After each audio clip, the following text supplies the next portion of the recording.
এই মুহূর্তে আবারও এক গুরুত্বপূর্ণ আপডেট। সেভিংস অ্যাকাউন্টের গ্রাহকদের জন্য পিএনবি অর্থাৎ পাঞ্জাব ন্যাশনাল ব্যাংক নিয়ে এলো একটা বিরাট সুখবর।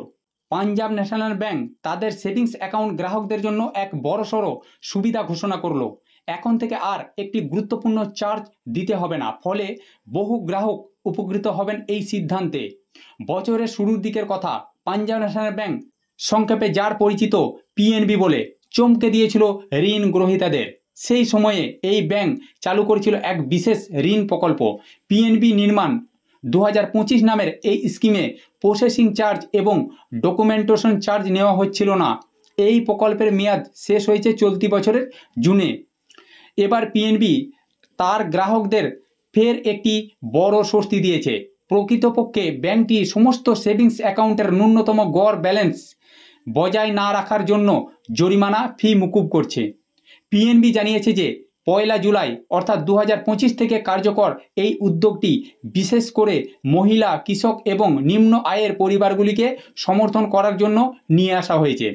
এই সিদ্ধান্ত ন্যূনতম গড় ব্যালেন্স বজায় না রাখার জন্য জরিমানার চাপ ছাড়াই ব্যাংকিং পরিষেবাগুলিকে সহজে অ্যাক্সেসযোগ্য করে তুলবে। ব্যাংকের সিও কি বলেছেন? পিএনবির এমডি এবং সিও অশোক চন্দ্র বলেছেন যে এই সিদ্ধান্ত ব্যাংকিংয়ের প্রতি তাদের অটল প্রতিশ্রুতি প্রতিফলিত করে। তারা বিশ্বাস করেন যে এই চার্জ মুকুব গ্রাহকদের ওপর আর্থিক চাপ কমাবে এবং ব্যাংকিং ইকোসিস্টেমে আরও গ্রাহককে অংশগ্রহণে উৎসাহিত করবে। বিদ্যালক্ষ্মী যোজনার সংশোধন। সম্প্রতি পাঞ্জাব ন্যাশনাল ব্যাংক বিদ্যালয় যোজনার অধীনে শিক্ষা ঋণের সুদের হার 0.2% কমিয়েছে। পিএনবি জানিয়েছে যে এই উদ্যোগ শিক্ষার সুযোগ বৃদ্ধির জন্য ব্যাংকের প্রতিশ্রুতিকে আরও শক্তিশালী করে। বিদ্যালক্ষ্মী যোজনাটি শিক্ষার্থীদের উচ্চশিক্ষার জন্য ব্যাপক আর্থিক সহায়তা প্রদানের জন্য তৈরি করা হয়েছে।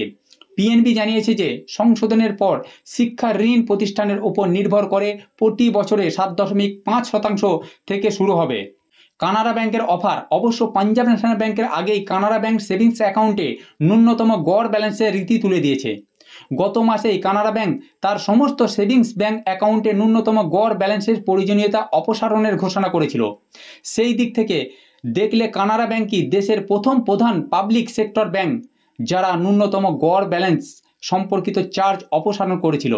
তাদের এই সিদ্ধান্তের বিষয়ে কানাড়া ব্যাংক বলেছে যে গ্রাহকদের সুবিধা বৃদ্ধির লক্ষ্যে এই পদক্ষেপ নেওয়া হয়েছে।